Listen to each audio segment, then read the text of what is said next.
I'm going to introduce you to Anne McClain, who is sitting down in Houston, Texas. Give her a welcome. Anne has already been into space 2 times, so she can talk to us about what it's like to be up there living and working in space.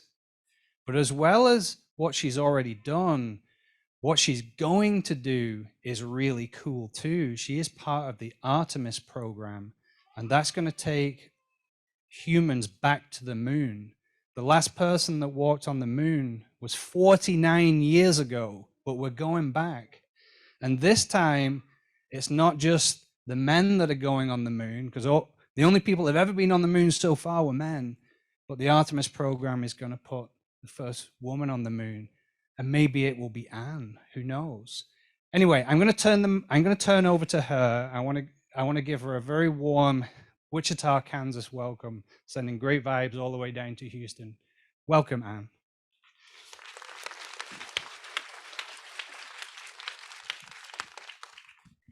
Well, thank you very much for the warm welcome. I'm really excited to talk to you guys this evening, and I'm really jealous that that you guys get to go through the astronaut exhibit.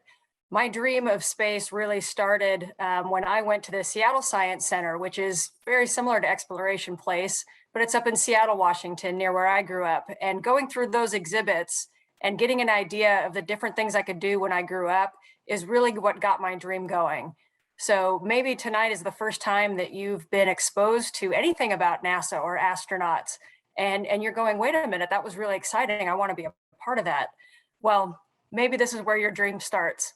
So I'm going to talk to you a little bit about my journey and kind of how I got to space, some of the things that we astronauts do in space, because it's a little bit different than what I think some people picture.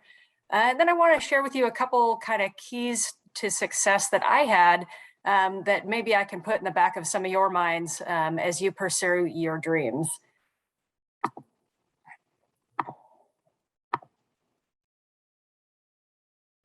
All right, can everybody scream really loud if you can hear that, or you can see that? Yes. All right, 2 thumbs up, an awkward thumb up over here. So this was me a couple of years ago out on my first spacewalk, and I'm going to tell you a little bit about my journey to get here.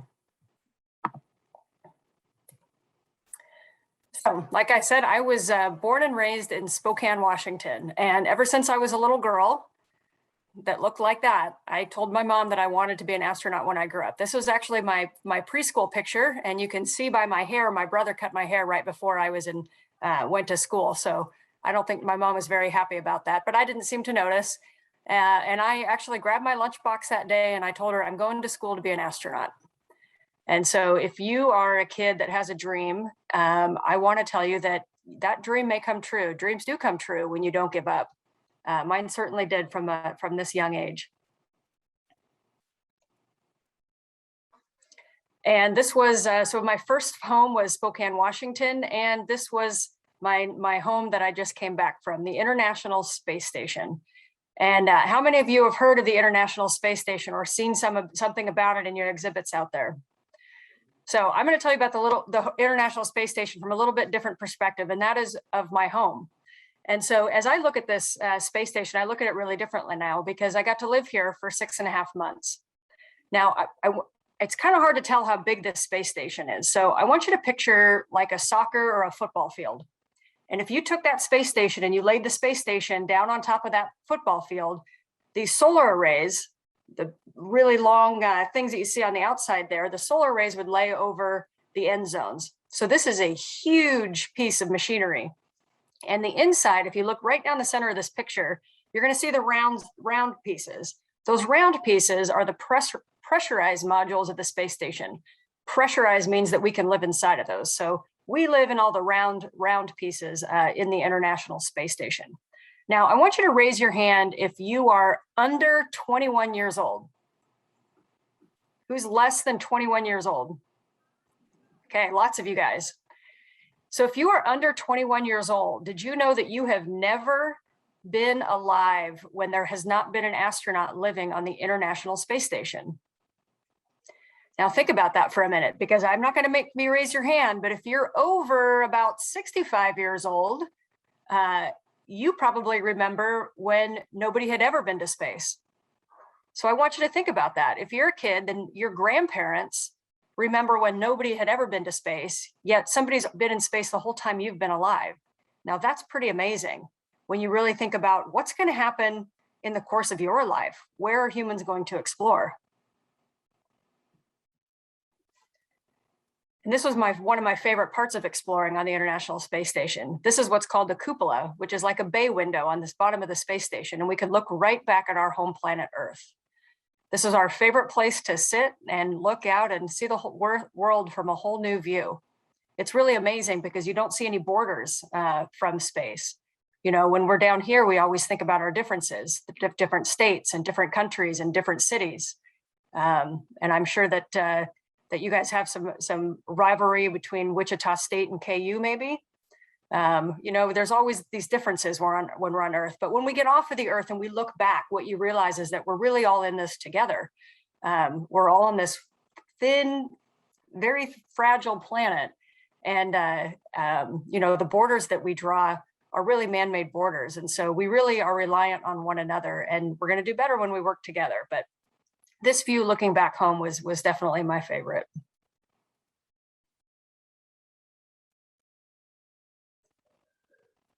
All right, so how did I get from the picture on the left to the picture on the right? I will tell you this, the giddy excitement smile never really went away, even through all the work to get to orbit. The excitement of going to preschool and the excitement of going off to the International Space Station was pretty similar. So what did we do when we get there? What do astronauts do in space? I'm sure that you guys have learned a little bit about this if you got to walk around the astronaut exhibit, but 6.5 months. Think about how long 6.5 months is. Where were you 6.5 months ago? 6.5 months ago, you were in the last grade. The summer hadn't even started yet. And here we are 6.5 months later. So think about all that time. So what did we do during that time? Well, I mentioned that we live on the International Space Station, our big house in space. Well, I want you to think about when something goes wrong in your house. What do? You call the plumber, you call the roofer, you call the electrician, you know, and you do some things to maintain your house, right? You keep it clean, you make small repairs.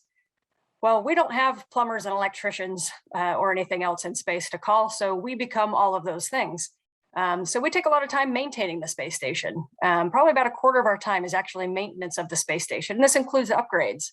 The space station was first flown, the first modules in about the year 2000.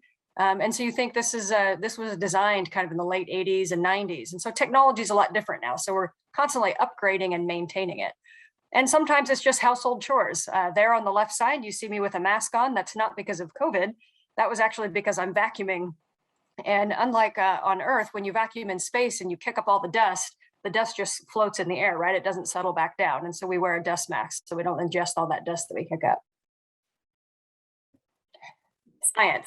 This is the main purpose of the International Space Station. And science really incorporates all sorts of things. I know some people are kind of thinking like, why would you be working with test tubes, or why would you be learning about animals? Science, when I say science, I mean, it is the platform where we are exploring and investigating all of the technologies that we're going to need both for deep space exploration, so to get further off of the planet, but also to improve life at home. One of my favorite experiments that we did up there was a protein crystal growth experiment. Now, protein crystals, they're very hard to grow on Earth because we have this thing called gravity that we can't get rid of, right? So gravity pulls at these crystals and it doesn't allow them to grow very quickly or very large. Well, we can grow these crystals up in space. So what do we use protein crystals for? Well, I'm sure that a lot of the adults in the room and maybe some of the kids have known somebody that had Parkinson's disease. Parkinson's disease is very hard to study on Earth because it requires investigations using protein crystals, which don't grow very big on Earth. So what we've been able to do in the last 3 or 4 years up on space station is to grow these crystals without the confines of gravity, much, much larger than we could on Earth. And then we fly those crystals back to labs on Earth, and they're able to use those to really accelerate Parkinson's disease research. So that's one of the many things that we've been able to investigate on the space station. The space station is a national orbiting laboratory. So just like many of the other national laboratories, It belongs to our country, which means it's as much your laboratory as it is mine. And all of the discoveries that we make on the space station are shared with everybody. So you can actually go on the NASA website. You can look up something called NASA Spinoff, and you can see all of the different technologies that we've developed on the space station that are available to you just as much as they are to me. Robotics. So the Canadian Space Agency specializes in robotics. And we have a big robot arm that sticks off the side of space station, and we use it for a variety of tasks. The arm, actually, it's really neat. It's kind of looks like two straws put together, like a bendy straw, except for it's really large. And so this bendy straw has clamps on both ends, and it can actually walk all around the space station. It can pick up tools and do fine repairs on the outside of space station.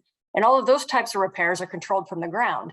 However, there's a couple types of robotics that we actually control from inside of the space station. So on the left side, you see myself and my crewmate, David St. Jacques from the Canadian Space Agency up in space. And we are controlling the robotic arm for a visiting vehicle. So if you look at the picture on the right, you see a small spacecraft. I want you to think that's like a U-Haul truck of supplies. So the U-Haul truck of supplies comes up to the space station, and it delivers us, all of our food and some fresh clothes and things like that, but it also delivers new science experiments and takes away the old science experiments. And so every couple months we get what we call these visiting vehicles, but they don't actually dock to space station because there's no pilots inside of them. So they fly up near space station, and we take that robotic arm and we fly it out and we grapple it. We go out and we hold on to it, and then we pull it into space station. And that way we keep both vehicles nice and safe. Now, something to think about. I just said that when we live on space station, we have these vehicles coming up every couple of months, which means if I forget my toothbrush, bad example, but you know what I mean? If I need something on space station, if a piece of equipment breaks and we need a replacement, ground can send us that new piece of equipment. Well, do you guys know how long it would take to get to Mars? Months and months and months.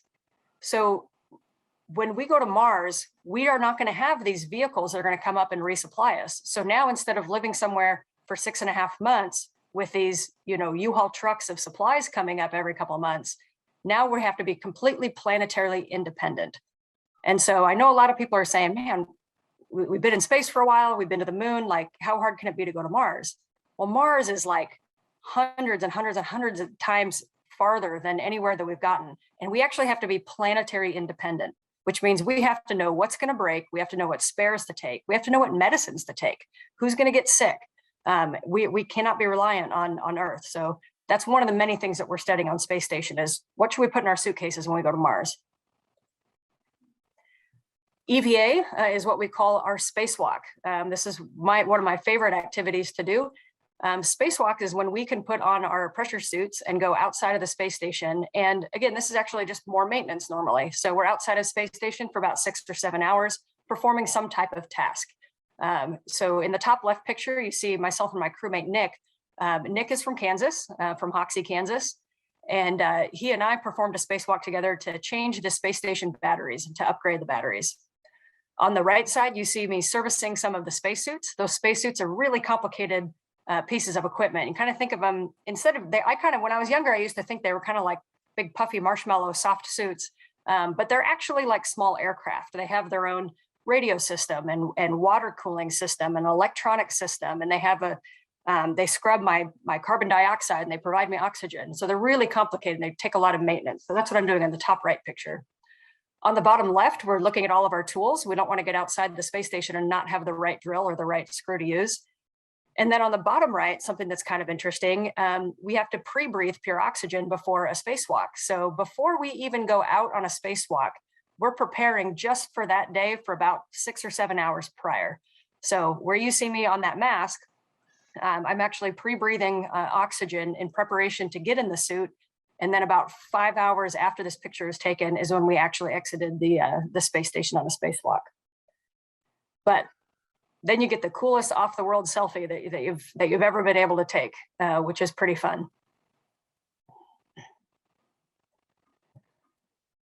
So as I mentioned, if you look right down the middle, I'll give you a little piece of trivia. You should see 2 spacewalkers in the middle of this picture. And if you look at the legs of the spacewalkers, you can see that one of them has their suit is all white, and one of them, their suit has red stripes on it. And if you look all the time when you see an astronaut, they're either going to have a red stripe around it. And that's how we can tell whether it's the lead spacewalker or the second spacewalker. And that's to help ground identify us in case they need to talk to us or ask us any questions or help us out. And then some of these views are really quite amazing. This is an actual picture. One of the things that I love about spaceflight is that it's really the intersection of the magical and the technical. I'm an engineer, I'm very practical, but when I look at views like this and I see my crewmate, tucked right there in front of me in his suit, and we're holding on to the space station, and then I look out and I can see all of the Earth, it's really awe-inspiring to think what humans can accomplish when we work together.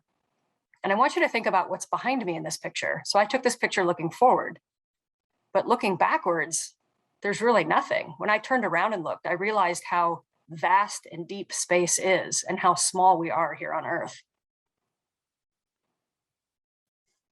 Another thing we do on the space station is we exercise a lot, and we exercise to protect both our bones and our muscles. So we don't want to fly all the way to Mars and get there 8 or 9 months later and not be able to walk because our muscles don't work, and we don't want to break a bone because our bones got too brittle. Now, when we first started flying long duration crews on space station, the average crew member was losing the same amount of bone density as an 80-year-old osteoporotic woman lost in a year. The crew members were losing in a month. Now, think about that bone loss. And what we realized was, wow, if you don't use your bones, they deteriorate. And so how many of you have heard your teachers, your parents say, you need to get outside and go play? Right? I'm telling you, you got to get outside and go play. You got to get up and you got to run around, because if you don't use your bones, they're not going to be as healthy as they could be. And if you want to be an astronaut or a lot of other things when you're older, you're going to need your healthy bones and muscles. So get out there and get some exercise and play. Now, notice in this picture that I'm wearing a harness around my waist, and I've got 2 big rubber bands down on each side, and that's to hold me to this treadmill. This picture is actually taken sideways. If you were upright on the space station, I would actually be running on the wall here. And this is just a little video showing how I lift weights on the ceiling. So this is a deadlift. So as I said, if you don't use your muscles, they deteriorate. So they made this contraption so that we could do a deadlift just like you would do in the gym.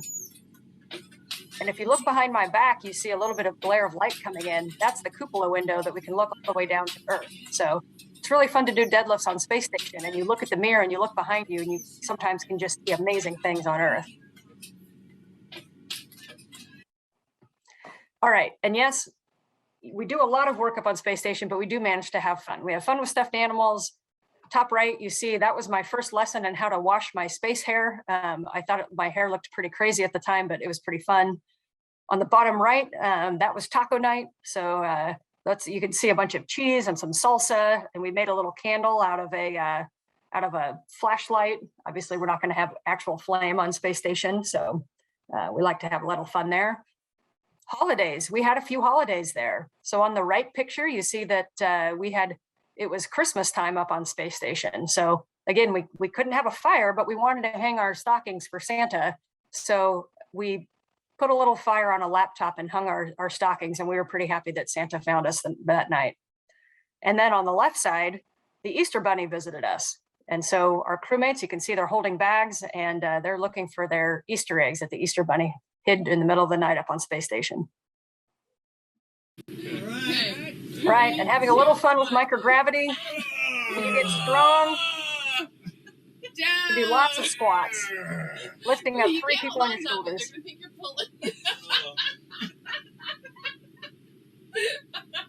All right, superhuman feats. So as I start wrapping up here, I want to share with you 3 lessons that I learned along my way. And this applies really not only if you want to be an astronaut, but no matter what you want to do. And this is for kids and adults. So I want you to think about something that you really want to do in life that you haven't done yet, that just deep down inside of you inspires you. The first thing is that you have to work together. I learned very early on that nothing great is ever accomplished by yourself. If you want to go fast, you go alone, but if you want to go far, you go together.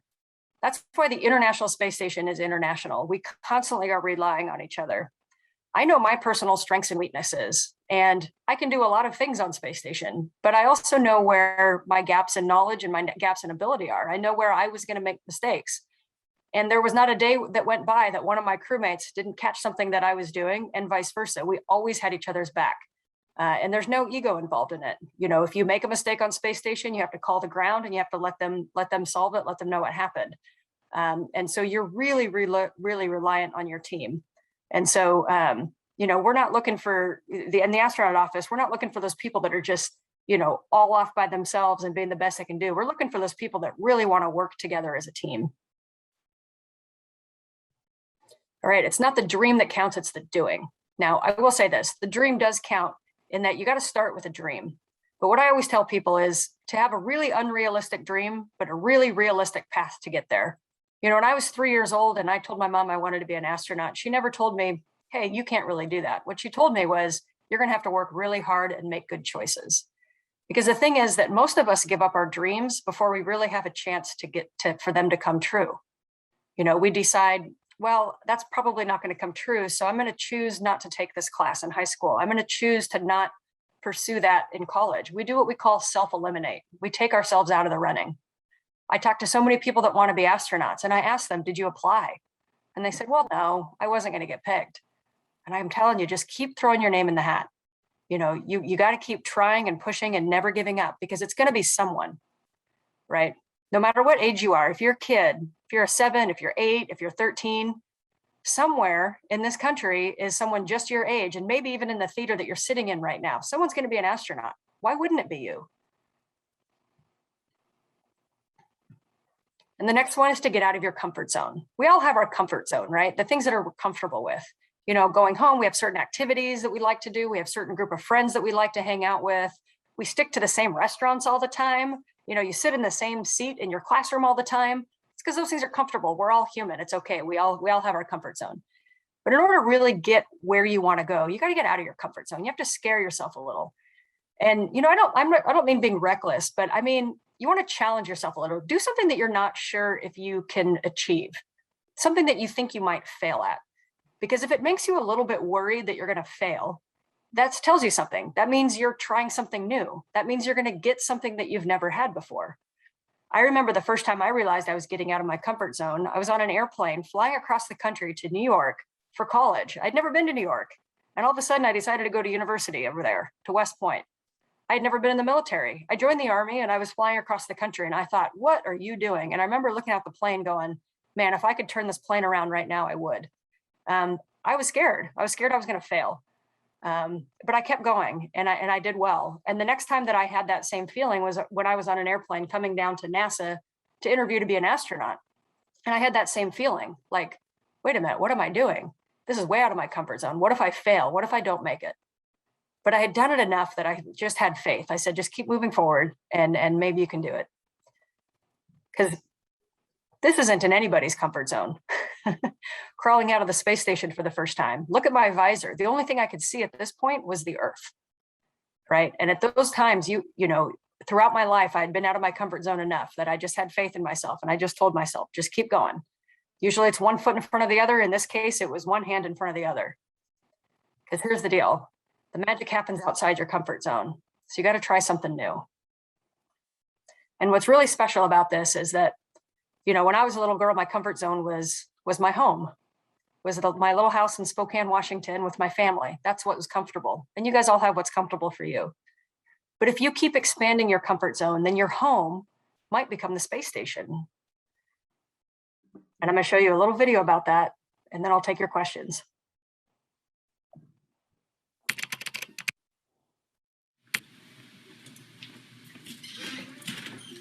Bye.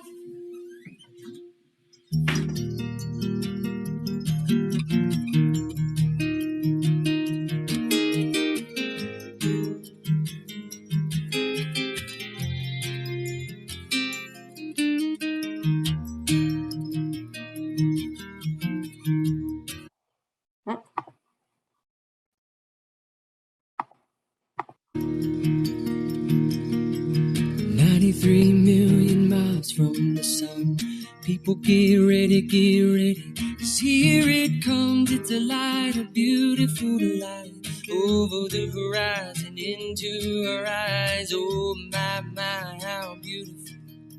Oh, my beautiful mother, she told me, son, in life you're gonna go far. If you do it right, you'll love where you are. Just know, wherever you go, you can always come home.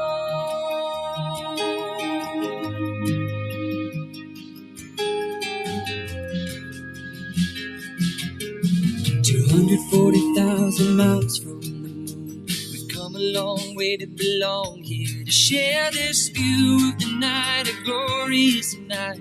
Over the horizon is another bright sky. Oh my, my, how beautiful. Oh my, irrefutable Father, he told me, son, sometimes it may seem dark, but the absence of the light is a necessary part. Just know you're never alone. You can always come back home.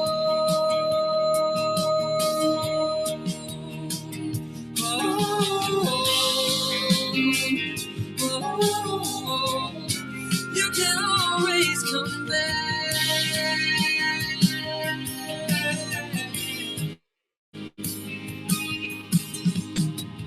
Every road is a slippery slope.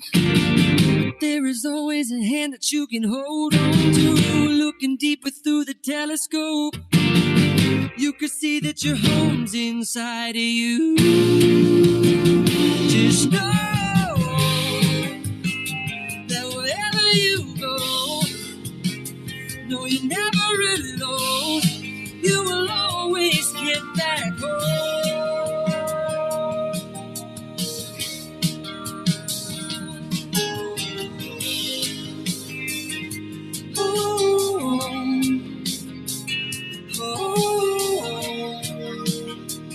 Thanks, Alex.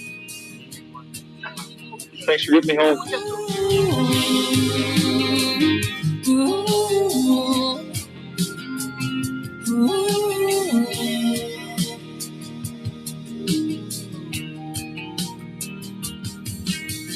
$93 million miles from the sun. People get ready, 'cause here it comes. It's a light, a beautiful light, over the horizon into our eyes.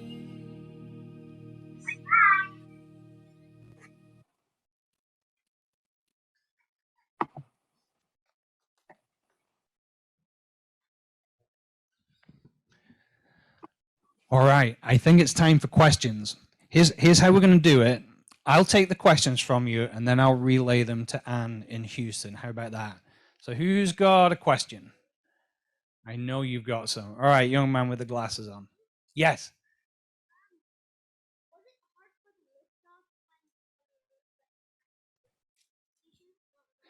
Was it hard for the liftoff when you went to the International Space Station? So the liftoff itself was not as hard as I thought, and because what I realized was that we had trained for it so much that when I sat in the vehicle on launch day, I actually had to remind myself that I was not in a simulator. Now, one of the things that was different about launch day was, as we started taking off, we had what is called G's through our body, right? So we're laying on our back, and as we accelerate, we actually got pushed back into our seats. So it kind of felt like if you lay on the floor and have somebody sit on your chest. It kind of felt like that until we were about 3.5 times our body weight getting pushed back into the seat. And then the rocket actually goes in stages. And so when the first stage of the rocket would come off, all of that acceleration would stop, and it feels like you just slam your brakes. And we actually, all three of us just got lurched forward. And then the next stage of the rocket would go, and you'd slowly get back into your seat again.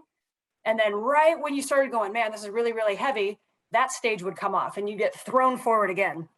And then the very last stage, we started out as this big, giant rocket, and we ended up as a pretty small rocket with that very last engine motor there that was there to accelerate us all the way up to about 17,000 miles an hour.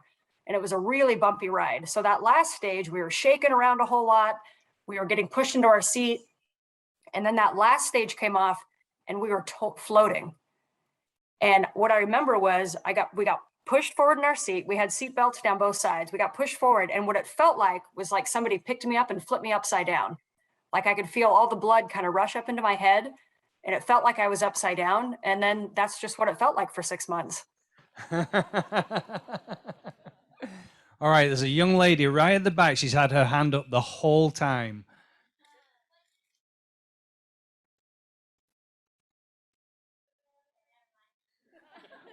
We'll come back to you. All right, you're at the front.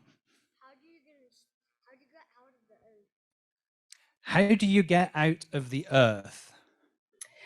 Okay, so we get out of the earth by a lot of thrust. So I want you to think about a balloon. And if you blow that balloon up really big and you just pinch the opening and then you let the opening go, what happens to the balloon? It launches off, right? So this is the same thing that's happening in all of our engines on the bottom of our rocket, except for we are mixing fuel and oxygen and fire, and we're creating an explosion that actually pushes air out. And when that air gets pushed out at a certain speed, just like the air coming out of the balloon, it pushes our rocket in the other direction. What's really amazing about it is that we're going so fast. How long do you guys think it takes to get from the surface of the Earth up into orbit? Somebody said 3 hours. It takes 8.5 minutes. Oh. So I remember getting to orbit and, we had that whole upside down kind of feeling. And I remember my family was at the launch pad they were watching. And I thought, oh my gosh, they hadn't even gotten back to their car yet. And I'm halfway around the Earth in orbit, in space. Wow. Okay, this young lady has a question. What inspired you to be an astronaut? So, I think that very early on, I was really young. I was 3 or 4 years old. And I used to see the space shuttle launches on TV. And I would see pictures of astronauts doing spacewalks. So they had the big puffy white suits on, like you just saw. And there was something about it that inside to me I was really passionate about. I wanted to do that thing. It was like the most magical thing I could think of. So that's kind of, I think, what first got me interested in it. However, what I learned about a dream, especially one that you have from the time you're a kid, is that it evolves over time, right? And your motivation for it changes over time. And sometimes you're going to have a dream and then you're going to start doing the things that it takes to get there and you're going to realize you don't like it. I was very fortunate in that, as soon as I started taking more math and science classes, I realized, hey, I really like engineering. And then I decided to fly helicopters in the Army. And when I started flying, I thought, man, I really love flying and I love working on these teams. And so kind of every step along the way, different things inspired me. Right now, what inspires me to do what we do and to explore is being able to talk to people like you, because this is your space program. It's not mine. It's as much yours as it is mine. And the experiences that I was fortunate enough to have, because our country has a great space program, I really want to share with you guys and hopefully inspire somebody that's listening to kind of follow in the same path for exploration. All right, young lady with a blue face mask on. What did it take to become an astronaut? So it takes a lot of different things. And in fact, we're in the middle of selecting a new astronaut class right now. So it's a great time to ask that. There's some basic requirements to become an astronaut. You have to have a degree in a STEM field, so a science or engineering or math, or it can be a doctor. There's a whole lot of different qualifying degrees. And then you have to have experience doing those things. Now, those are kind of the basic requirements. But the cool thing is that there's astronauts that have all sorts of different backgrounds. So I was a military test pilot, a helicopter test pilot in the Army. We have people that are that were jet pilots in the Navy. We have people that flew big airplanes, like the kind that Southwest Airlines flies. They flew those in the Air Force and the Navy. We have some people that were never in the military. A good friend of mine was a researcher, and she researched birds and sea mammals, and she spent a lot of time in Antarctica. And so, you have to do certain things to be technically qualified for the job. But when it comes to us interviewing and really looking for astronauts, it's more about how you did it. We want the type of people that are going to work together, that don't have an ego, that are as much invested in the success of the people around them as they are in themselves. So we look for teamwork. Have you gone camping a lot? Have you, did you do field research? So we look for those kind of things. And are you just a nice person? I remember when I got to space station and the crew that had been there for 6 months, and he said, there's a couple of words that are going to be your key to success. And they are please, thank you, and I'm sorry. And he said, if you always say those, then you're going to have a successful mission with your crew. That works everywhere. Okay, at the back. Okay, that's Dr. Amy. I recognize your voice. What are your top 3 favorite meals on the space station? All right. I'm just no filter. I'm just going to say the top 3 things that just came to mind. Number 1 is chocolate pudding cake. That's not really a meal, but when you're in space, nobody's looking at what you're eating. So every now and then you can just have a pudding cake for dinner. That was one of my favorite. Another favorite was when we got a visiting vehicle, they would bring up fresh vegetables and fruit. And one of our favorites was they sent up some fresh heads of garlic, and we were able to put them in our heater and long roast a garlic throughout the day. And when you haven't had something that's that flavorful for a while, it was a really special treat. And then I would say the last one was probably when our Russian crewmates would host us for a meal, and they had things that we didn't have on the US side. And so we have a lot of the typical foods that you'd think of that are typical American foods. And so it was always fun to go over to the Russian segment and get a different kind of yogurt or a different kind of stew, or they had really good eggplant vegetables and just some different flavors. So I liked the international foods. Cool. I'll try and get to you all. This young man's had his hand up for a long time. Great question. What did it feel like to land back on Earth? Okay, so here's something that I'm going to tell you an interesting fact, and then it'll make sense when I answer this question. When we go to space, we actually grow between 1 and 2 inches taller than we are on Earth. And the reason for that is, how many of you guys have seen a skeleton, like a human body skeleton, and you've seen the back, right? And your back is segments of bone, and in between that bone, there's, my non-technical term for it is, there's a bunch of squishy parts in there, okay? And when you're in microgravity like we are, all of those squishy parts in your back, they stretch out because they're not getting compressed by gravity. And so as a result, we're about, I was just under 2 inches taller when I was in space, which means all of my stabilizing muscles along my back kind of had to rearrange themselves a little bit in those first few weeks while I was on space station, as I was growing. So how did it feel to come back to Earth? When I got back to Earth, guess what happened again? I shrunk right back down to what I normally am. I'm 5'7". And so during those times that it was a little bit painful on my back, actually, as everything kind of got used to that gravity again. I didn't have a problem with a balance or anything so much, but my back really hurt. And then the other thing that was kind of interesting was trying to go to sleep the first couple of nights. Have you guys ever woken up and had a hot spot? Because maybe your shoulder's digging into the bed, or your hips digging into the bed, or maybe you fell asleep on the floor, you're like on a hardwood floor and it just doesn't feel good. Well, that's what a bed felt like to me, because I hadn't slept in a bed for so long. So kind of that pressure on the side of my body was a little bit painful. And so it takes a little bit longer to get used to gravity than go in the other direction. Young lady here. No, you.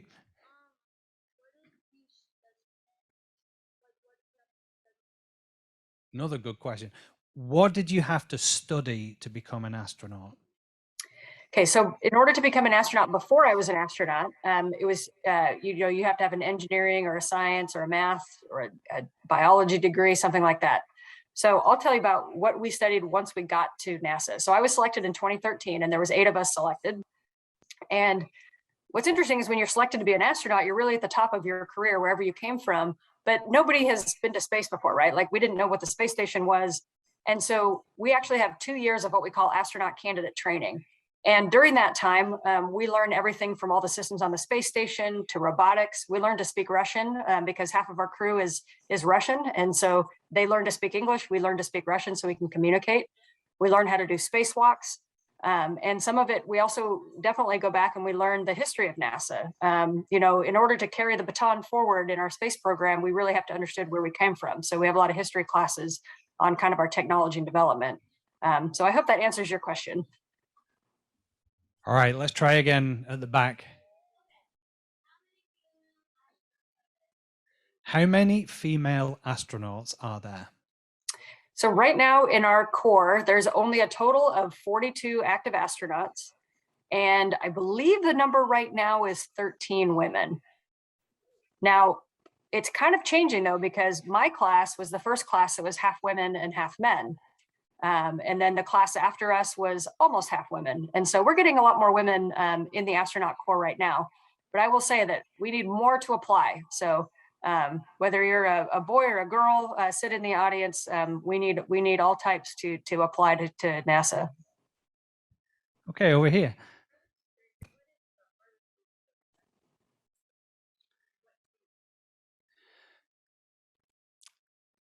What's the hardest, this one's two questions. What's the hardest thing to adjust to when you're on the space station?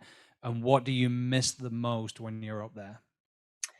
Yeah, so they're kind of the same answer a little bit. I think the hardest thing is to adjust to is just not being around your family. And so your normal support structure that of your friends and family aren't there with you. But you would learn to adjust to support and lean on, the people that are with you, and they become kind of your second family. So I think the other thing that would be hard to adjust to is maybe always having a schedule. We're so used to kind of having, you have a weekend off, or maybe you work on certain days, you go to school on certain days, and then after school or on the weekend, you can kind of decide what you like to do. And we have a lot more structure when we're on the space station, because it's so important that we maintain the space station and that we get as much science done as possible. So our work days are 12 hours. So we have a meeting at 7:30 in the morning, a meeting 7:30 at night. And in between those meetings, every minute is really planned for us. Now, I had a military background, so it was a little easier for me to get used to, but that's kind of tricky to get used to. Okay, here. What was your favorite part about your trip to space? All of it. I'll tell you what, and this is the honest truth. My whole life, I wanted to go to space, and it was so inspiring to me. I looked forward to it like I can't even put words to it. Since I've been back from space, I want to go back to space 10 times as much as I wanted to go before. It was just even better than I imagined. I think my favorite part was, because we were there for 6.5 months, the space shuttle used to fly for, maybe 7 to 14 days. And we kind of tease the shuttle pilot or the shuttle crews now that they visited space and we got to live in space. But there's some reality to that, right? Like being able to live at a national orbiting laboratory for 6.5 months. My favorite part of space were on the days that I didn't even notice I was in space. Your body just adjusts so quickly. And when you really think about that, I talked about my back kind of expanding and contracting and all that. And maybe getting a little sick when you go to space. When you think about the evolution of humans, for millions of years, we've evolved living on Earth, right? And then, for me personally, I was 39 years old when I flew. And so for 39 years, my body had always been in gravity and on Earth. And then suddenly I go to this completely foreign environment that humans were not built to survive in. I'm floating around all day. And, after about a week, it felt like my second home. And so I was really amazed at how quickly I adapted. So I think my favorite days were just the days that I felt at home in such a foreign environment. Okay, right at the very back, you've had your hand up for a long time.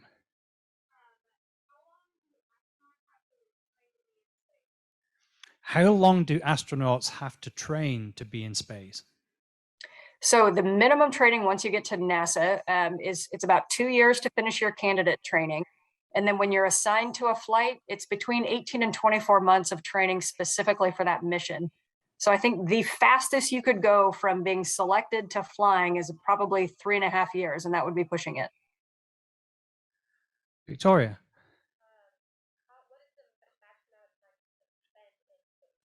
What is the maximum amount of time that you can spend in space? So our records for a single space flight are basically right at a year. In fact, Mark Vande Hei on space station right now is coming up on halfway through his year in space. So when I say that we are doing science on the space station, that's one of the things that we study. We study our own bodies and how they react to space. Obviously, a Mars mission is going to be much longer. It's also going to require, when we actually land on Mars and humans get out of the vehicle and do work, we're going to have to get out and be functional. We can't just come back, and get wheeled around on a stretcher. There's not going to be a bunch of people like when we come back to Earth to help us out. And so that's a good question, what the maximum is. What the maximum has been is a year. One of our limiting factors on the amount of time we can spend in space, not just on a single flight, but throughout a career, like how many consecutive flights you can have, is your radiation exposure. Radiation is not good for the body. It can cause cancers, and we certainly can't be negligent astronaut to such a high amount of radiation that they have a much higher risk for a cancer. And so we actually track radiation dosages. And so we have to have certain time periods between flights, and especially people that fly longer will then have to have longer times in between flights to kind of mitigate that risk. Right, Spider-Man. Yes.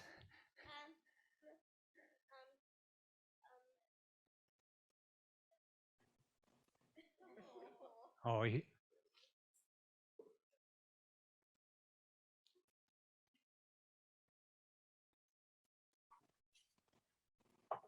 What can be seen in the planets of space? okay. Spider-Man's asking, what can you see when you're up in space? Okay, so I will say that looking out the window on the space station was my favorite thing. So my favorite thing to look at actually was back at our planet Earth, because it just was mind-boggling to realize that you were no longer on Earth. One of my favorite things to look at, I'm going to tell you two things actually. So we're going around the Earth at 17,500 miles an hour. And what that means is that every 45 minutes, we had a sunrise or a sunset. And so we had a lot of sunrises and sunsets. And when the moon would come up, watching a moonrise or a moonset was one of my favorite things, because, here on Earth, you look over and you say, there's the moon. And then you eat dinner outside with your family. And then you look over again 2 hours later, and the moon is maybe in a little bit different place, but it's pretty much right there, right? Well, when you're on space station and we're traveling so fast around the Earth as the moon is traveling around the Earth, the moon, you can like see it moving. I mean, it looks like an airplane going across the sky. And so it was amazing. You'd look at it, and a minute or two later, it would be in a completely different spot in the sky. And I remember maybe a month or two after I got back from space station, I was sitting outside having a meal, and I looked over at the moon. And when I looked back an hour later, I actually had to do a double take that the moon hadn't moved. So that's one of my favorite things. The other thing that is really cool to look at are the stars. So when you're on Earth and you look out, what do you see with the stars? They twinkle a little bit, right? So you can always tell what's an airplane or a satellite and what's a star, because the stars twinkle, satellites and airplanes don't twinkle. Well, that twinkles because of the way the light refracts through our atmosphere. So even though we're only 250 miles off the surface of the Earth, when we look at the stars from the space station, they don't twinkle. Cool. All right. I'm gonna make a rule now. No new hands, but everyone that has their hand up right now, we'll try and get through you all before we end. Okay. Let's start with you.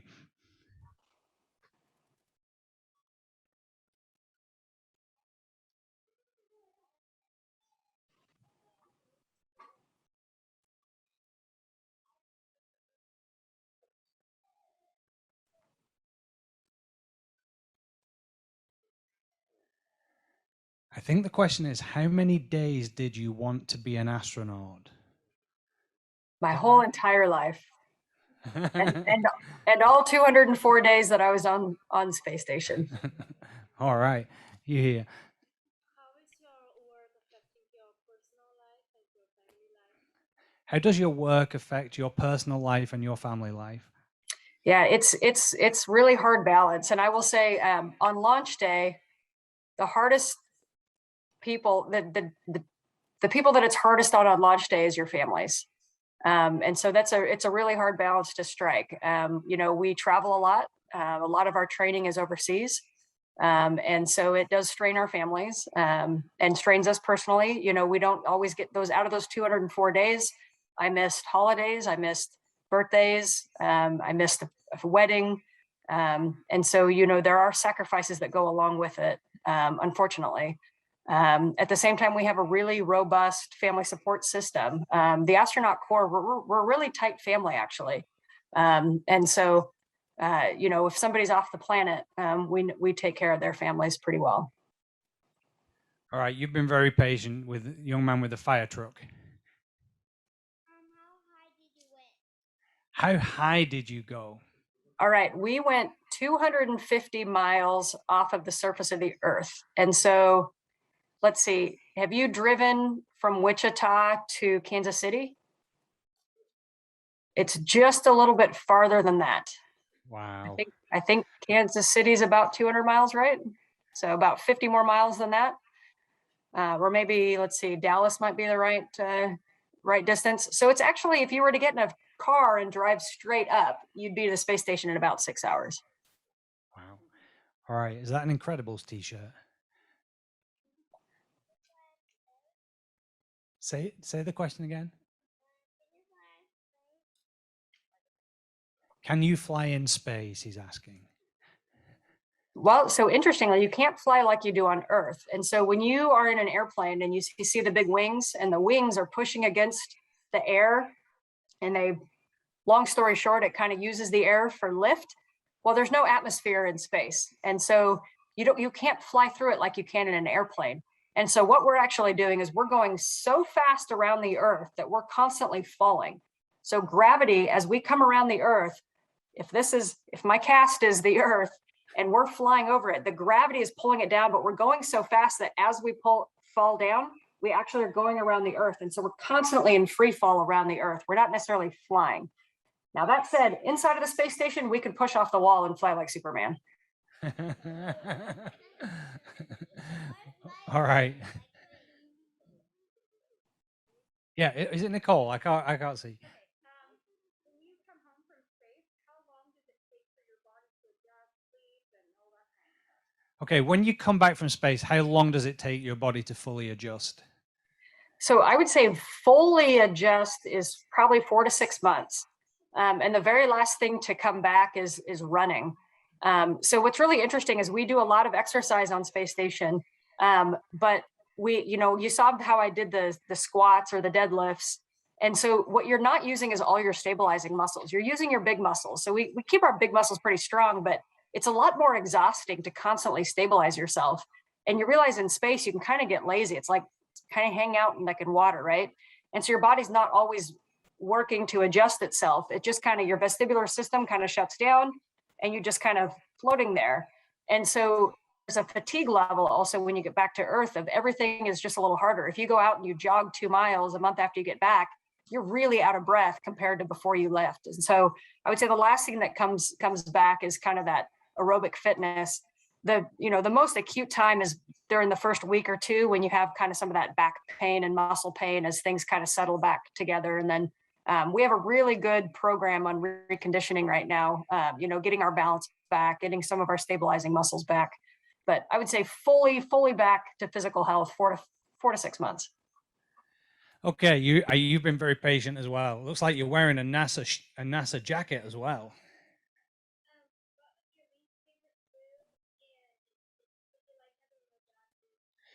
Okay, this is 2 questions. What was your least favorite food?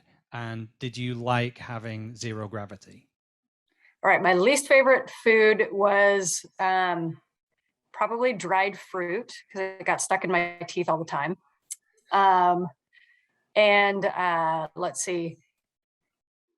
The second one, did I like floating? Yeah, everything is more fun when you're floating. Let me tell you this. We are like kids when we're working up there. It's kind of fun, rather than going from point A to point B, we kind of do somersaults along the way. Like it never gets old. And I remember I wasn't sleeping very much up there because I would wake up at 5 or 5:30 in the morning and I would realize I was in space and I was on space station and I just wanted to get up and start doing things because it was just so fun floating. All right, Anne's got a hard stop at 8 o'clock, so I'm going to make this the last one. Sorry, the ones we didn't get to. You with the sparkly mask on. Oh, good question. How long does it take you to put on your spacesuit?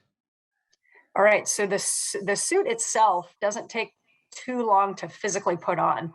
The longest time, and we're talking about the suit that we go out on a spacewalk with, that suit, like you saw the picture of me having to do the pre-breathe on the oxygen. So we do that for about 45 minutes. And then we get in the suit and then we button up the suit. So, our crew members help us attach the waist. That whole process takes about an hour to get our helmet and our gloves and everything adjusted just right. And then once we're in the suit, we actually continue to do a pre-breathe protocol. It's called an in-suit light exercise. And it's really to purge all the nitrogen out of your system, and breathe that pure oxygen. So inside the suit, we actually stay there attached to the walls.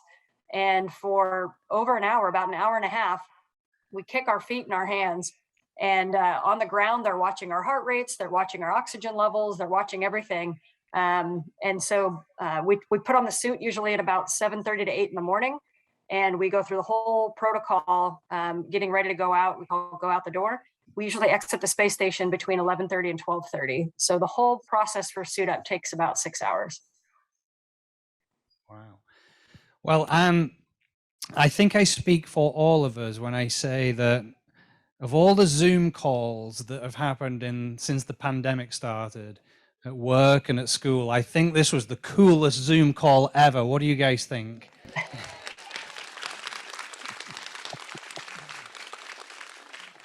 You may not know this, by the way, but you are a giant head on a 60-foot screen here. The technology has worked great. I was like secretly hoping that we might have a problem. Then I could say, Houston, we have a problem. But yes, we try not to call that too often. But yes. it's about solving. Well, listen, thank you very much for spending your Thursday evening with us. We really appreciate your amazing perspective and some of the great lessons you've been teaching our kids. Someone pointing at me. We want to wish you all the best in your future journey and hope that you can go back to space and hopefully go to the moon. And we're going to be all paying especially close attention to your future. And I do want to thank you for your service to our country, both in the military and for NASA. And again, thank you very much, Anne. Hopefully one day you can come and visit us here in Wichita in person when the pandemic's over and we got a little bit more freedom of transportation. But again, thank you very, very much. That would be wonderful. Thanks for all the great questions.